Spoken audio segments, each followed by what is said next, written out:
Hi, I'm Nate with the Petzl Technical Institute. In this video, I'm going to go through the proper inspection procedures for Petzl helmets, and I'm going to be using the Strato and the VERTEX vent for demonstration.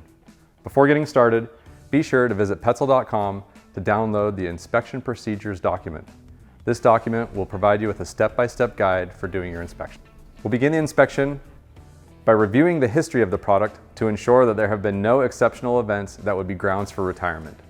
Next, we'll do a preliminary observation of the helmet to check for any modifications or missing parts. This is also a good time to check the CE mark and the serial number to verify that they are still legible. Beginning in 2019, all Petzl helmets are explicitly marked with the date of manufacture indicated by this symbol. Regardless of the year of manufacture, all Petzl helmets have a serial number.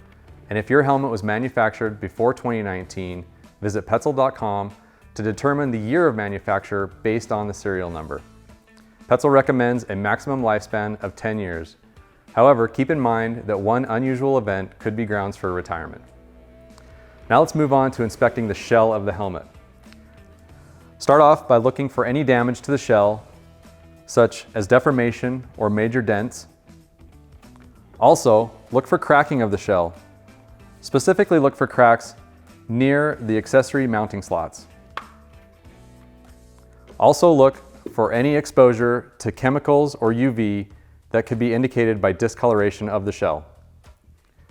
If your helmet has ventilation holes, make sure that the shutters are operational.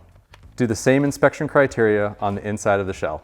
In the VERTEX helmet, the suspension webbing is also inspected for damage such as burns, cuts, or any sort of deformation to the plastic pieces. Also, be sure to inspect where the suspension system is attached to the shell of the helmet. In the Strato, the foam liner needs to be inspected for any sort of cracks or deformation. Be sure to remove any sort of comfort foam to inspect any components of the helmet that might be hidden. Any cracks or deformation to the foam liner of the helmet is grounds for retirement. Next, we'll inspect the headband. Check the headband to ensure that it is not broken and that any materials are missing.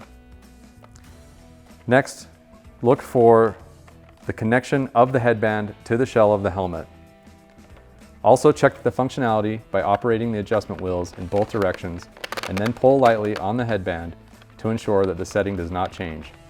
Pulling too forcibly on the headband can damage the adjustment system. The chin strap is also inspected for wear, cuts, burns, or deformation of the plastic pieces. Adjust the buckle so that the webbing strap can be inspected along the entire length.